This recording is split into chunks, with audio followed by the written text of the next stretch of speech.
Yeah, welcome guys. Good afternoon to all of you. So, in the previous class, we understood the topics of swap instruction and software interrupts and coprocessor instruction and load and store constants.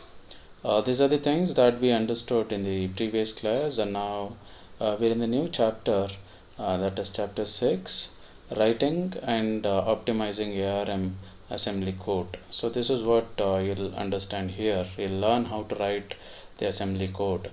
In the previous chapter, you understood the instruction set associated with ARM processor.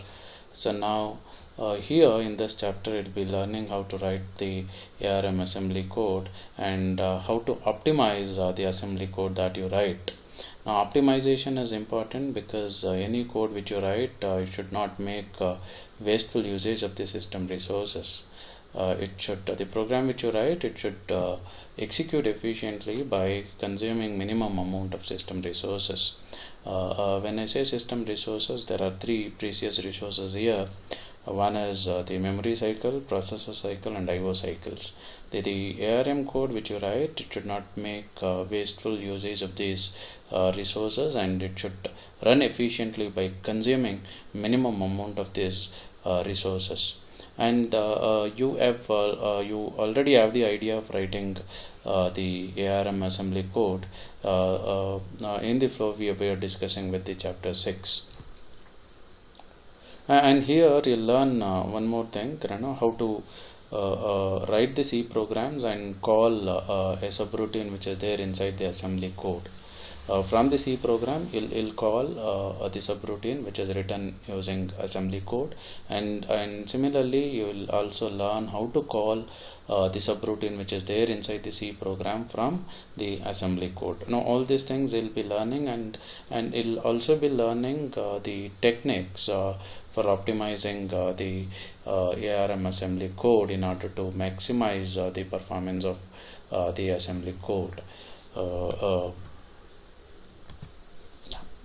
This is what I was mentioning. The first thing what you learn here is how to optimize the code, how to make your program much efficient, and run by consuming minimum amount of system resources. Now, the moment you make your code optimized, then the advantages of this, the optimized code consumes very low system power and reduces the clock speed needed. That means the program what you write, it should try to run by consuming minimum amount of processor clock cycles. These are the advantages, and optimizing the code is very much essential for the embedded devices, because most of the embedded devices are handheld devices and they are operated by the battery, and saving the battery power there is much more essential. And if you make again the program run by consuming minimum amount of clock cycles or the processor cycles, again you are contributing to save the power. So these are the two main advantages, and it is inevitable for the embedded devices. Now, and one more important thing is when the moment you do optimization, any optimization which you do can always make an infeasible system into the feasible one, or an uncompetitive system into a competitive one. So that is the only way through which you can make something which is infeasible into feasible, or something which is uncompetitive into competitive. So the only way is optimization.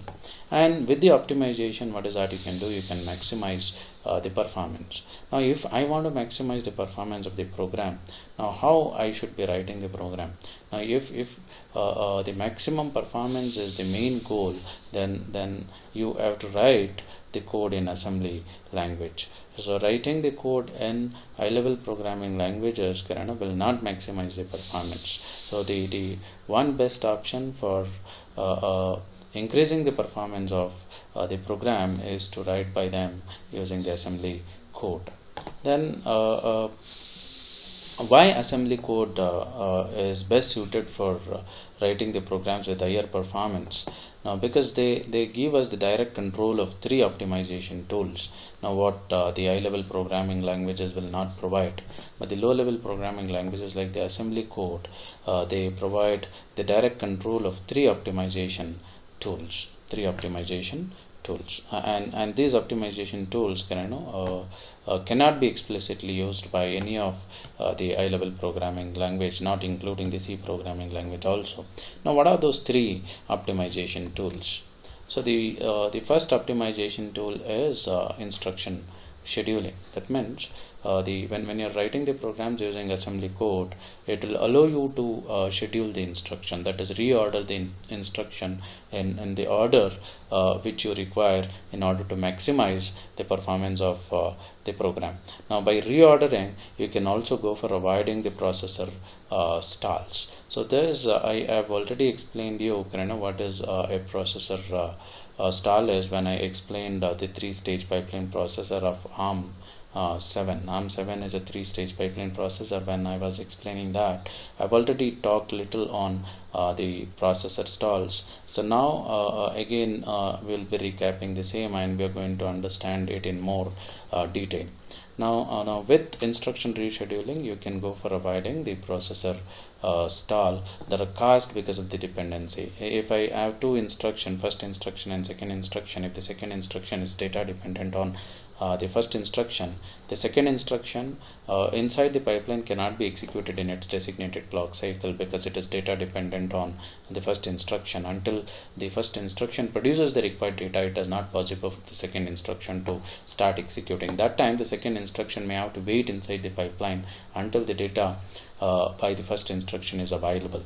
So and all those things can be avoided. That means this process at all because of dependencies can be avoided if you're writing the program using assembly language. That is what is instruction scheduling. And how can you do this? By reordering the instruction. The instructions within the program can be reordered, and this flexibility you don't have in the high level languages. And the second important optimization tool is the register allocation.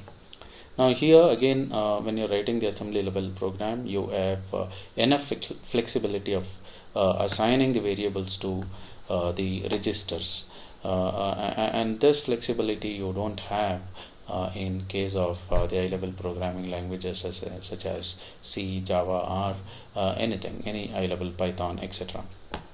Conditional execution is another optimization tool. Now when you're writing the programs in assembly language, that is especially the ARM assembly code, to majority of the instructions you can embed the condition, and this is again one more optimization technique using which you can reduce the code size. You don't have to write an additional conditional statement, an additional branching statement to do the necessary coding. What you can do is the required condition can be embedded to majority of the instruction which you already know, and all of you have written the instructions that are embedded with the condition codes. Now these are the three important optimization tools which are available when you're writing the program using assembly code, and all these optimization techniques you can use and make your program efficient. So now we'll just see how to write an assembly code. You have already written it. Now before going to the assembly code, what I'm showing here is a simple C program which gives the squares of the numbers. Now here stdio.h, and this is the function prototype. This function prototype is required because it gives an indication to the compiler that there is an user defined function with the name square, and it takes one integer argument and it is going to return an integer value. Now when you are writing the definition of the function outside the main, giving the function prototype before the main is necessary. This is what we are doing. Now inside the main, int variable I have declared, and there is a for loop for I is equal to 0, I less than 10, I plus plus. Now this is what I'm doing. Square of %d is %d, and I'm printing the number whose square I'm computing and the square of the number also. Now every time the square I is called, it comes here and it is returning I into I. This is a simple program which is written in C programming, and it just finds the squares of the number from 0 to 9. Since we have told I less than 10, it finds the squares of the numbers from 0 to 9, sorry. Now we'll see the assembly equivalent code for the square function. Now this was the definition of the square, which was written in C programming language. Now how do I convert the same into an assembly code? So this is what we are doing here, and this is my I'm calling the name of this program as main.c. This is main.c, and this is main1.c, my program, and here I've written this. I've written the main function, I've written the prototype and square I, and the definition of square function is not present in main1.c. It is not present in main1.c. Now instead I'm writing the definition of the square function using an assembly code. This is what I told Greno. That means you will also learn how to call a function or a subroutine written inside an assembly code from the C code. And similarly, you'll also learn how to call a function which is written in C from an assembly code. Now what we are basically trying to understand here is how to call the definition of the square or the square subroutine which is written using assembly code. Now we have these two talking to each other. Now whenever I call square, it makes a call to this square function which is here, and this is basically returning finds the squares of the number and it is returning. Now how all that is happening we will discuss in a short while. Now before that, let me explain how the square function is implemented in assembly. So this is just all these things you are familiar. Area is an assembly directive, and this is the name given to the area. And one more important thing what you have to understand here, see, you can see this area name is enclosed inside the two vertical lines. Now when you are using a non-alphanumeric character, so this name can be alphabets or the numeric characters. When you are using an non-alphanumeric character, so then it must be enclosed inside these vertical lines. Now I have used one non-alphanumeric character here, it is dot. So I'm naming my code area as .text. So hence I've enclosed it inside the vertical lines, and this is the code area, and this is read only. All these things you are familiar. And this is one more important thing, export square. Now I want this square definition to be called or used by some other programs, the program which is either written in the C programming language or written using an assembly code. Now I have this program written in C programming language. Now my intention is to call the square function from here. Now if you want this function to be called by the others, then you got to make it as export. Now export square, and this is again necessary. All this time or all these days you used to write this as a start, and we never exported the start, but you can do that henceforth. Now my function name is square, and this is what is square. When any function, any program makes a call to the square after linking the square dot s to it, now it makes a call to this, and from here the instructions are executed. And this is and when I say square I, when square I is called, now it makes a call to this, and the argument which is here I gets copied to the register R0. Remember, it gets copied to the register R0 into R0, and the result goes to the R1, and from R1 again I'm putting it back to the register R0, and then move PC is equal to LR. Now before making a call, when this function is called from here, now LR will be stored with the address of the next statement. So address of the next statement which is following this, address of this closing parenthesis, where it will go, again it goes back to this. Now when the square I is called, again the LR will be holding the address of this for loop. Now that is what I'm loading it back to the PC. Now when I put it back to the PC and say end, now the control will go back to this program, and then it will start executing. Now and it comes here, comes here, and the return value, and remember the argument is passed to R0, computed, the result goes to the R1, and the result which is available in R1 goes to the R0. Why we are moving it to R0? Because R0 acts as the return argument here. The result is available in R0 and return R0. So when I say move PC, LR, so it is loading the link register to PC, and now PC is pointing to this instruction, and R0 is also returned. R0 is also returned. Now here you get the result. The return value from this is returned via the register R0. Argument is also passed via R0, and the return value is also returned via R0. You got to remember this. R0 is used for passing the arguments. If you have more than one argument, say for example I am passing two arguments here, I comma j, then I gets copied to R0 and j get copied to R1. It goes like this. And when I am returning the result, you cannot return multiple results. The return value is only one, obviously. Now the return value should be there inside the register R0. And this I've told area directive, just to name the area where the code lives in, and if you are using an alphanumeric characters here, then the area name should be enclosed inside the vertical bars, and we make it as read only, and it is the code area. Yeah. Now export directive here makes the symbol square available for external linking. That means this particular function or the routine can be called from any other program after the successful external linking. I'll show you how to link this with the other program. At line 6 we have the symbol square. So that means whenever any program from any program you make a call to square, it starts executing from here, and I have written here the comment statement end square. How to call it? End square int I. I is the argument which you are passing. When you are passing the first argument, one argument, it gets copied to register R0. Now I want to assemble this program, this program. Now you can assemble it from the command line by using the command called as ARM ASM.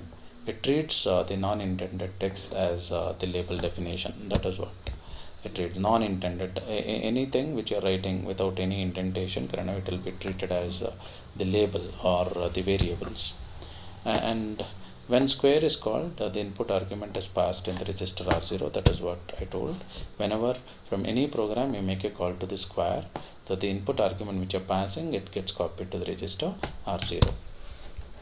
And the return value is also written via the register R0. But that is the reason we are copying the result which is available in R1 to R0. And then say move PC, LR. This is what returns the control back to the program from where the square was called. Now return control back, this is how you do it. And multiply instruction as a restriction, this already you know, that means the destination register must not be same as the first argument register. So that is what we're doing. Now I cannot make this as R0 because the destination register cannot be same as the first source register. It can be same as what, or the second source, but second source is also now equal to the first source. That is the reason we have taken totally different register R1. From there again we are putting it back to the register R0. The moment move PC, LR is executed and end directive is called, the control is returned back to this address. Now PC is holding the link register address, and the value which is here in R0 is also returned back. This is an end directive marks the end of the assembly file. Now this is how you can build the example. Right now I told that this was involving two programs here. One is main1.c, this is written in C program, and this is square assembly program. Now I need to build the C program and the assembly program, and then I got to link these two. Now how do I do? This is how I do. Now I need to compile. Main1.c is my C program, this program. Now how do I compile this? And this program is without the definition for the square. And now my intention is to call the square. When I call square of I, it should call this function. Now what is that I'm doing here? ARM cc -c main1.c. Now ARM C compiler it is. Now I'm compiling main1.c. Next, now this is what I'm doing, compiling the program main1.c, and -c option you have to use. And I need to assemble my assembly program square.s. This program I need to assemble.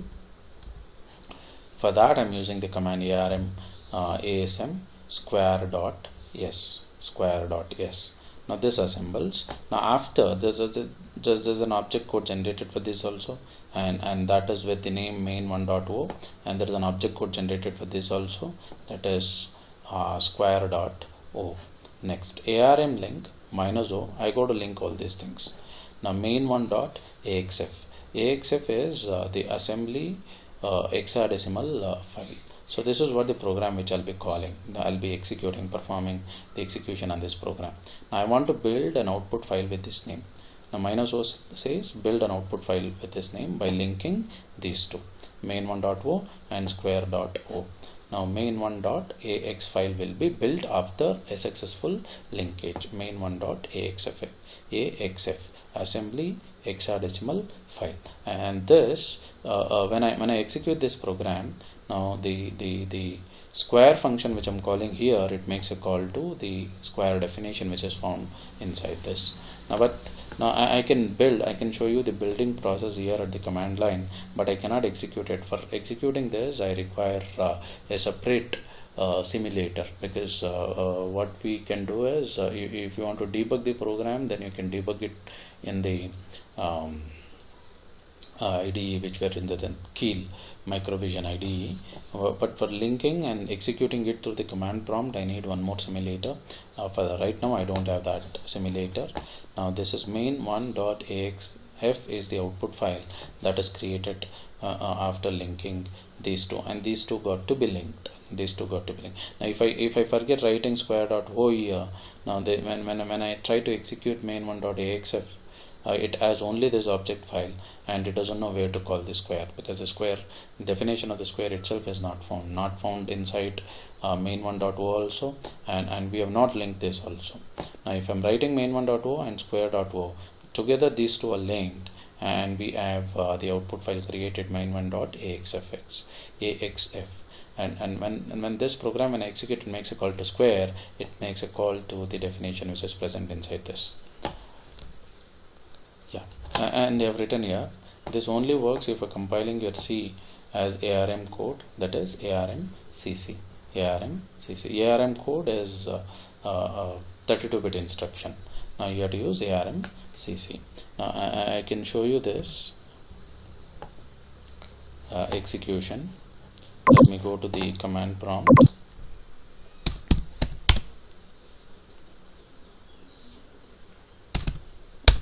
I'll go to cd keil Keel, and then cd to ARM, and then cd to bin. I think I'm in this.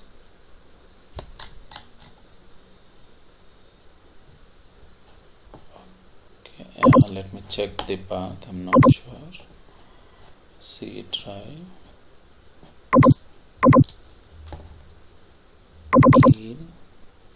ARM, sorry, it is ARMCC, and then bin. Let me copy the address from here.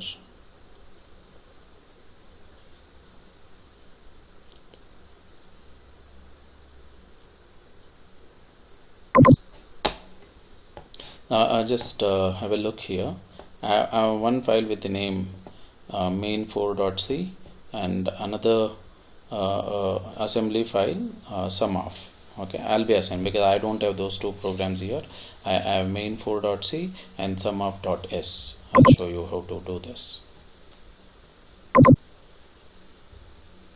Now let me go back to the C drive.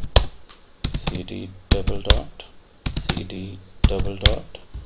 Now again cd double dot. Let me do, yeah. Now I'll just paste this address cd2.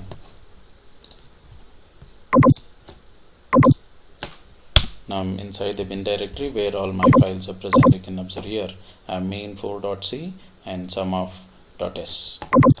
I'll assemble first ARMCC -c main 4 is my C program .c. You can observe here there is one warning, okay, no problem, and 0 errors. This is compiled. Now after this is successfully compiled, you can see here main4.o file generated, object file is generated. Similarly, what I have to do here, I have to assemble my assembly file. Now my assembly file right now, which is present inside this directory, is sum of .s. Now let me assemble it. Now to assemble like this: ARM ASM, it is sum of .s. Now that is assembled without any warnings and without any error messages. Now these two are after this is successfully assembled, again you can see sum of .o file is generated. Next I go to link them together. ARM link is the command. Now what I go to link them under the file name main4.axf. Now what are those two I need to link? Now this is what the output file I'm generating. Main4.a. This minus o says that generate the output file with the name main4.axf. Extension is ax. What is axf? Assembly hexadecimal file. Now what are the two things I need to link here? I need to link main4.o object file, not C, and then sum of .o. These two I'm linking. I just press enter. Yeah, those two are linked, and you can observe. So it was already, because I had performed it already, executed it already. Now main4.axf is generated. AXF is generated. Now if I have the simulator which I was telling you, I can run this from the simulator and I can get the output. But you will not, you don't have any command or anything